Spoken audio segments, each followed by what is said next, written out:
The median bank account balance in America is $8,000. Not $80,000, just $8,000. If you have more than that sitting in your checking or savings account right now, you are statistically wealthier than half the country. Let that sink in for a second. Half of all American households have less than 8 grand to their name in liquid savings. Welcome to Noble Invests. My name is Noble. And you know what's wild? The economy is supposedly doing great. The stock market hit record highs in 2025. Unemployment is low. Inflation has cooled off. And yet, if you're watching this video, there's a decent chance you feel like you're drowning financially. You're not crazy. The numbers tell a story that the headlines don't. I've spent the last few months digging through Federal Reserve data, consumer finance reports, and surveys that paint a picture of American wealth that will probably shock you. Because while the headlines scream about economic growth and rising wages, the numbers beneath the surface tell a completely different story. Let's talk about what's actually happening in the average American's bank account in 2026, and more importantly, where you stand in all of this. Here's the stat that should make your stomach drop. 67% of Americans are living paycheck to paycheck right now. 2/3 of the country. And before you assume this is just minimum wage workers struggling to get by, think again. This includes people making 6 figures. Lawyers, engineers, mid-level managers, all trapped in the same cycle. They get paid. The money evaporates into rent or mortgage, car payments, groceries that somehow cost double what they did 4 years ago. And by the time the next paycheck rolls around, they're at zero again.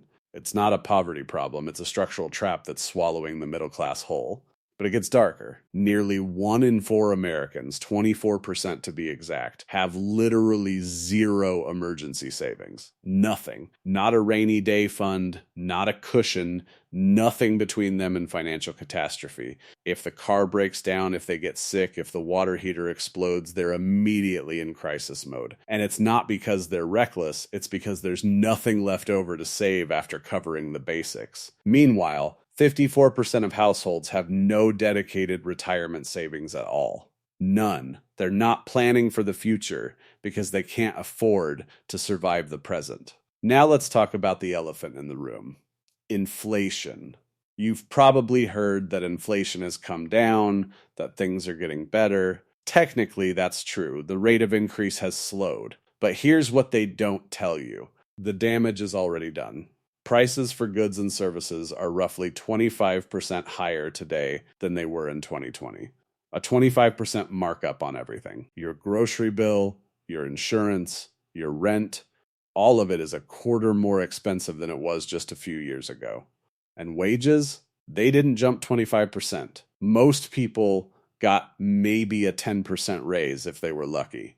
The gap between what things cost and what people earn has widened into a chasm, and nobody's building a bridge.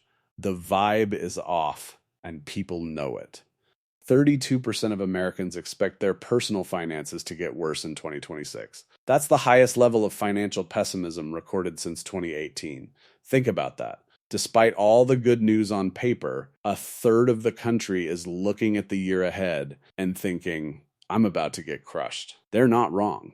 The split screen economy is real. If you own assets, stocks, real estate, you probably had a great 2025. Your net worth went up on paper. But if you live off wages alone, if you're trading your time for a paycheck and trying to make it stretch, you're statistically likely to be falling further behind.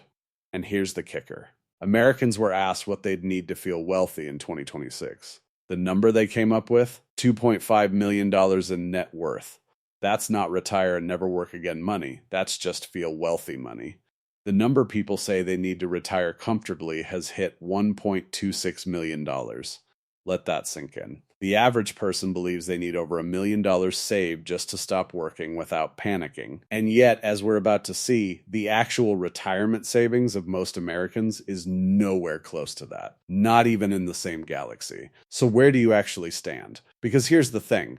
Averages lie. When you hear that the average American has $91,000 saved for retirement at age 40, That sounds decent, right? But that number is skewed by the people at the top. The guy with $2 million saved drags the average up, making everyone else look better than they are. What you actually want to know is the median, the point where half the people are above and half are below, the real middle. Let's break it down by age, because this is where it gets uncomfortable. If you're under 25, the median retirement savings is about $2,800. That's not a typo. For people aged 25 to 34, it jumps to around $15,000. Still not enough to retire on, obviously, but it's a start. By 35 to 44, the median hits about $35,500. Now, if you're 40 years old and you've got $40,000 saved, you might look at the average of $91,000 and feel like you're way behind. But you're not. You're actually ahead of the median American. You're doing better than half the country. Things get slightly better as people age. The 45 to 54 crowd has a median of about $61,500 saved. People aged 55 to 64, the ones staring retirement in the face,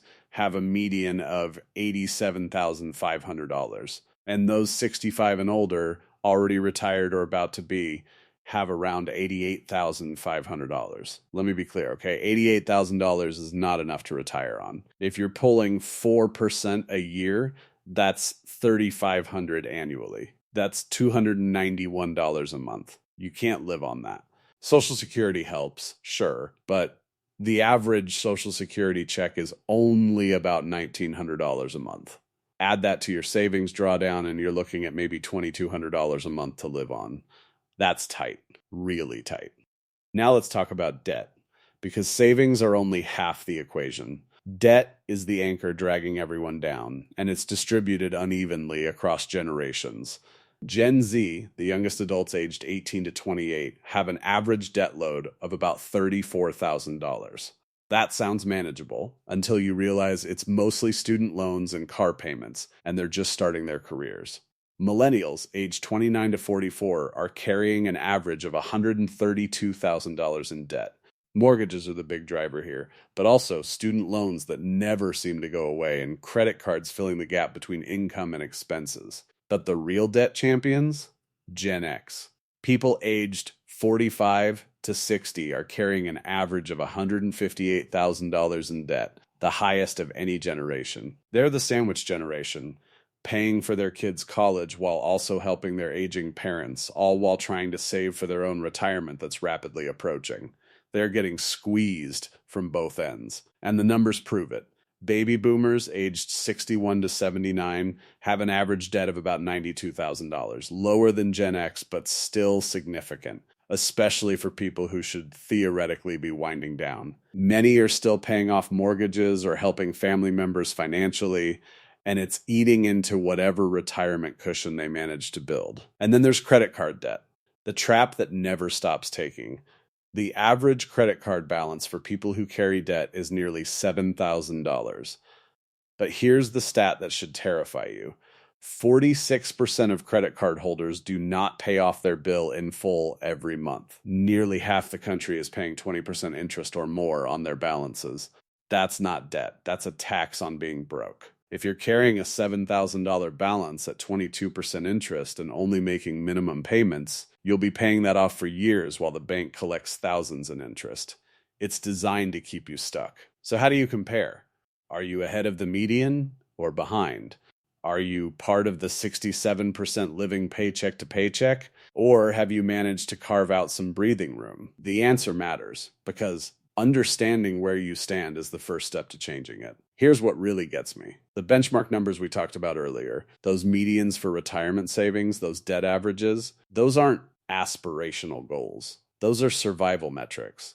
And half the country isn't even hitting them. If you're 45 years old with $50,000 saved for retirement, you're ahead of the median, but you're still nowhere near where you actually need to be to retire comfortably.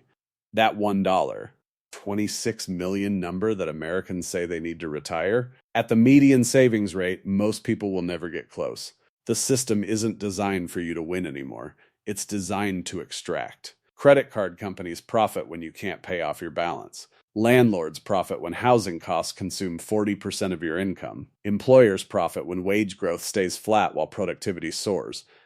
You're not failing. You're being failed by a structure that prioritizes profit extraction over financial stability for working people. But here's what you can control. You can't fix the economy. You can't lower interest rates or make rent affordable. But you can stop measuring yourself against averages that are inflated by outliers. You can stop feeling behind just because some chart says you should have more. If you have anything saved, you're ahead of 24% of Americans who have nothing. If you're making progress on debt, even slowly, you're moving in the right direction. The economic landscape is harsh, but you are not powerless. Focus on the gap between what you earn and what you spend. That's your margin. That's your weapon. Even if it's small right now, that gap is what eventually becomes your emergency fund, your down payment, your escape hatch from paycheck to paycheck living. It won't happen overnight. It might take years, but the alternative is staying trapped in the cycle forever. And that's not an option. The numbers don't lie, but they also don't tell you what to do next. If you're sitting here realizing you're behind the median, or worse,